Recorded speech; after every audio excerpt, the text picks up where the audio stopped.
Nah, perbedaan urutan peristiwa dalam Alkitab ini menarik. Dalam Matius, Markus, Lukas, Yohanes ada perbedaan-perbedaan tentang silsilah Isa Al-Masih, tentang kehidupan Isa Al-Masih. Ada perbedaan-perbedaan karena yang mencatat atau yang menerima wahyu itu adalah orang yang berbeda di tempat yang berbeda. Jadi kami akui ini ada. Tapi bagaimana dengan Al-Quran? Contoh dalam surah 3 ayat 45 sampai 47, berbeda juga urutan peristiwanya. Malaikat berkata dalam kalimat yang panjang, 2 menit sedangkan lagi. di Qur'an 19 malaikat berkata dalam kalimat yang pendek. Jawaban Maryam juga dalam surah Al-Imran 3 ayat 45, jawabannya berbeda. Jawabannya Allah melalui Jibril juga berbeda. Ini bagaimana ini? Peristiwa Musa bertemu dengan Allah yang ditulis berbeda dalam surah 20, dalam surah 27 dan surah 28. Itu berbeda semua itu. Ingat Bapak Ibu, yang menulis Al-Quran, yang menerima wahyu dari Allah hanya satu orang. Mestinya tidak boleh berbeda. Kalau saya melihat Bapak Ibu semua seragam pasti, karena satu orang yang melihat. Tapi kalau orang berbeda-beda melihat, bisa berbeda sudut pandangnya, seperti dalam Alkitab, seperti dalam Injil tadi. Dan banyak contoh yang lain. Nah, Bapak Ibu Saudara, pewahyuan Alkitab diterima oleh beberapa orang. 1 menit lagi. Sehingga kalau ada perbedaan-perbedaan urutan peristiwa, itu bisa dimaklumi. Kenapa? Ditulis di zaman yang berbeda, ditulis di tempat yang berbeda, mereka tidak pernah ketemu, ditulis oleh orang yang berbeda. Tapi bagaimana dengan Quran yang hanya diterima oleh satu orang, tapi isinya kontradiksi satu dengan yang lain? Kan mestinya sama. Salam Elohim Bishami Yeshua HaMashiach. Salam damai sejahtera di dalam nama Tuhan Yesus Kristus untuk kita semua. Teman-teman sekalian, pada kesempatan kali ini kita akan mendengarkan suatu perdebatan sengit ya, antara Masud MD ya, Masud SM ya, dengan Profesor Menahem Ali ya. Dan ini dia berdiskusi dengan orang Kristen atau hamba Tuhan, pendeta kekristenan itu ya. Dan di sini teman-teman sekalian, mereka kritik teks dan juga mereka membedah dua kitab suci antara Alkitab dan Al-Quran, teman-teman sekalian ya. Dan mari kita melihat ya bagaimana kemudian debater Muslim ini tidak berkutik ya. Kenapa teman-teman sekalian? Karena memang mereka tidak bisa mempertanggungjawabkan keimanan mereka kalau diskusi dua arah. Oleh sebab itu, kita langsung saja simak videonya berikut ini. Kita dialog secara jujur terhadap sejarah. Ya.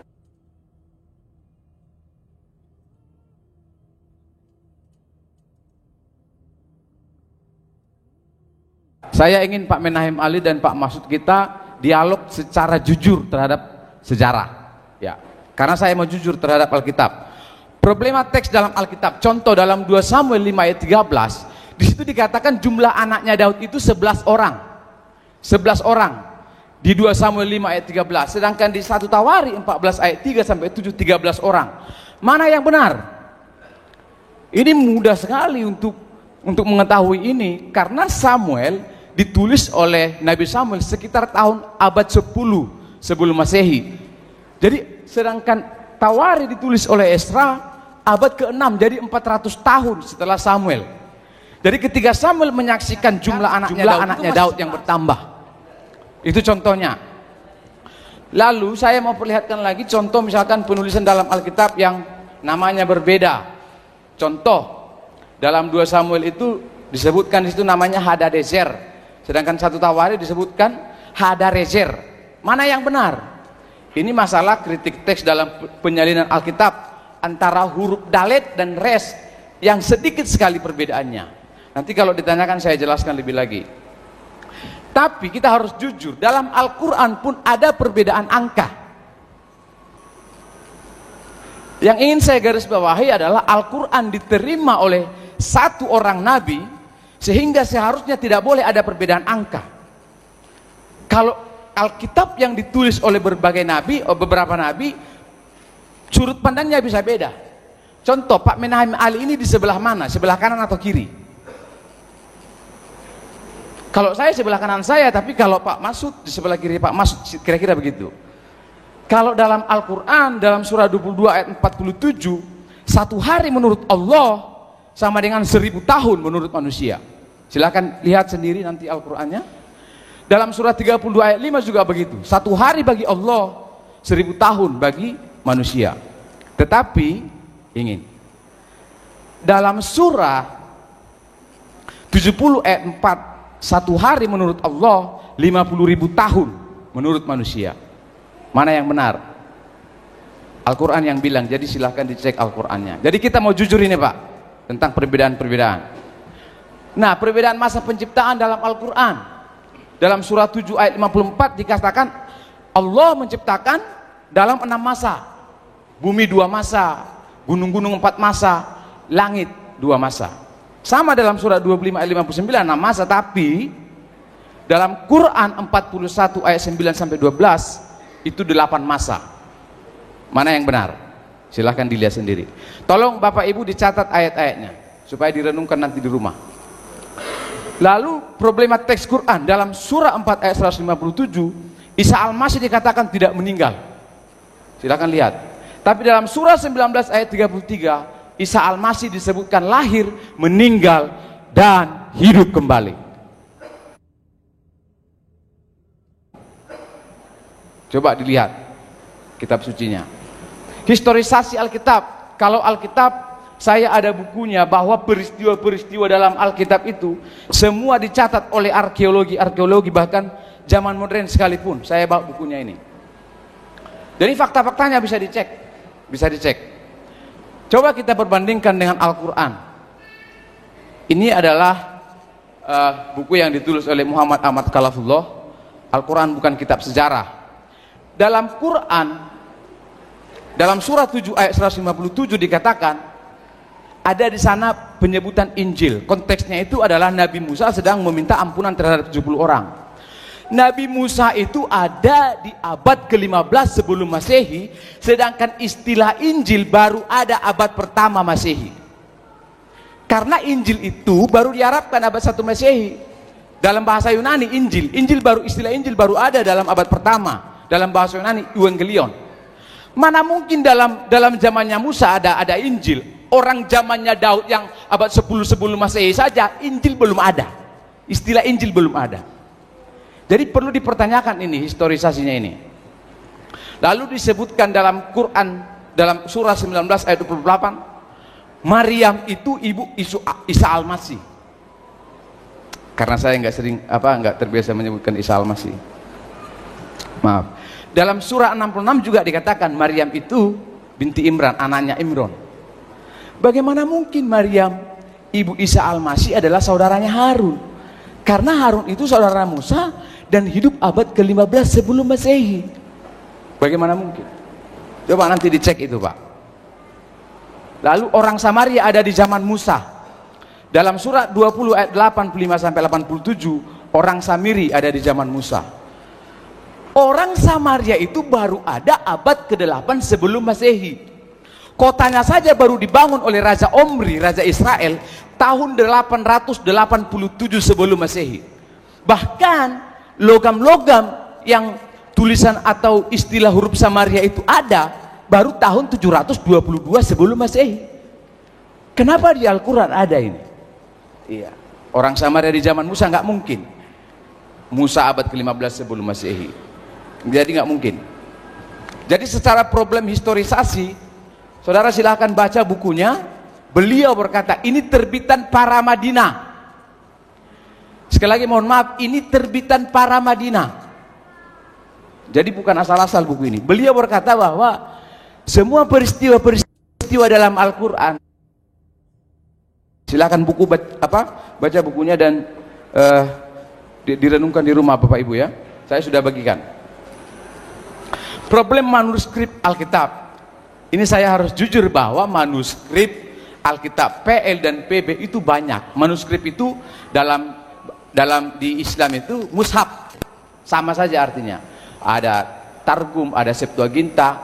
Ini yang dikutip-kutipi oleh Pak Menahem Ali di bukunya beliau yang terbaru. Saya bawa bukunya tadi. Iya, dari salinan-salinan itu. Jadi beliau juga sebenarnya sangat percaya masalah salinan-salinan dan tidak ada masalah sebenarnya. Kenapa mati? Dalam perjanjian baru juga banyak sekali manuskripnya. Contoh manuskrip P46 sekitar tahun 80 Masehi ada contohnya. Iya, ada papirus manuskrip, ada contohnya. Saya banyak di laptop saya, lengkap manuskripnya. Ini contoh-contoh saja. Pesita yang sering disebut Pak Menahem Ali, Suryani, Syria dan seterusnya. Nah, problema mushaf Quran. Saya mau katakan bahwa huruf yang digunakan pada zaman Nabi Muhammad bukan huruf nabateh atau kufik. Masih huruf yang seperti ini Bapak Ibu. Jadi dulu kalau Bapak Ibu baca sejarah Islam, ketika Utsman, Abu Bakar, Ali Mas'ud dan Ubay dan seterusnya menyalin Al-Quran itu dalam bentuk papirus. Iya, kayu dan seterusnya. Sedangkan mushaf atau manuskrip yang tertua yang ditemukan itu baru abad 9. Mushaf Topkapi dan mushaf Samarkand. Ini contoh penulisan di zamannya Nabi Muhammad. Nah, kalau penulisan atau mushaf yang tertua saja, mushaf Topkapi sudah ditulis dalam kertas, ya, sudah bagus seperti ini ditulis. Ya, ini koin-koinnya pada abad ke-8 sekitar tahun 790. Ada pertanyaan yang besar. Ini contoh-contohnya. Mushaf Samarkand yang paling tua dan Topkapi abad 9. Jadi kalau pada abad ke-7, pada abad ke-6 Al-Quran sudah mulai disalin dalam bentuk huruf-huruf yang tadi yang masih hidup, belum ada harokatnya itu, dipertanyakan rentang waktu 200 tahun dari sejak Nabi Muhammad itu tidak ada huruf-huruf yang asli sebenarnya. Jadi tulisan asli Al-Quran itu tidak ada. Tidak ada. Karena kita cek dari penggunaan huruf. Ini kita kalau jujur mengenai sejarah, kita jujur dengan sejarah. Tadi saya jujur dengan Alkitab. Jadi, dan kalau kita baca sejarah yang tidak bisa kita ingkari, ada ayat yang hilang, benar enggak Pak? Ada ayat yang lupa, contoh ayatul rajim, ayat tentang rajam. Nanti saya ada varian-varian teks, antara varian atau teks-teks Ibnu Mas'ud dan Utsman yang sekarang distandarkan itu beda. Kita sudah bagi sebagian. Lalu ada pembakaran. Ini sudah tidak asing lagi. Tapi yang saya sedih itu kadang-kadang ini tidak diajarkan. Kenapa Pak? Ada salah seorang dulu mahasiswa Muhammadiyah yang bertanya, Pak, benar enggak Al-Quran itu pernah dibakar? Loh, kok nanya, berarti nggak pernah diajari. Ada pembakaran Al-Quran. Kita tidak bisa mengingkari sejarah. Benar enggak Pak? Nggak bisa kita ingkari sejarah. Ada pembakaran Al-Quran. Nanti kalau mau buktinya saya kasih buktinya semua. Karena waktu saya hanya beberapa menit. Di mana mushaf Utsman yang disalin dan dibagikan ke daerah-daerah?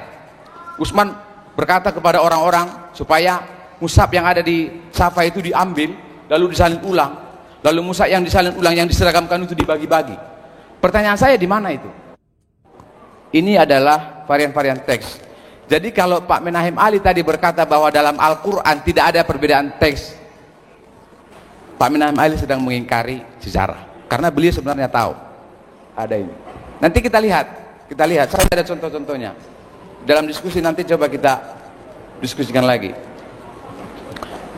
Ada contohnya dalam waktu saya berapa menit lagi Pak? 3 menit lagi. Oke. Ada di materi-materi contoh problem-problem gramatikal di Al-Quran banyak sekali. Antara subjek, predikat, objek yang tidak selaras banyak. Nah, perbedaan urutan peristiwa dalam Alkitab ini menarik.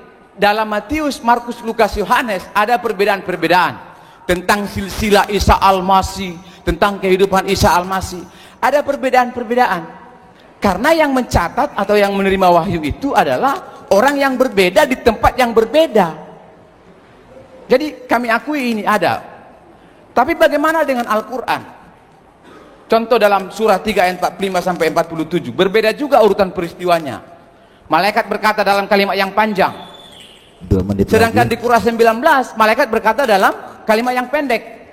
Jawaban Maryam juga dalam surah Ali Imran 3 ayat 45, jawabannya berbeda, jawabannya Allah melalui Jibril juga berbeda. Ini bagaimana ini? Peristiwa Musa bertemu dengan Allah yang ditulis berbeda dalam surah 20, dalam surah 27 dan surah 28. Itu berbeda semua itu. Ingat Bapak Ibu, yang menulis Al-Quran, yang menerima wahyu dari Allah hanya satu orang. Mestinya tidak boleh berbeda. Kalau saya melihat Bapak Ibu semua seragam pasti, karena satu orang yang melihat.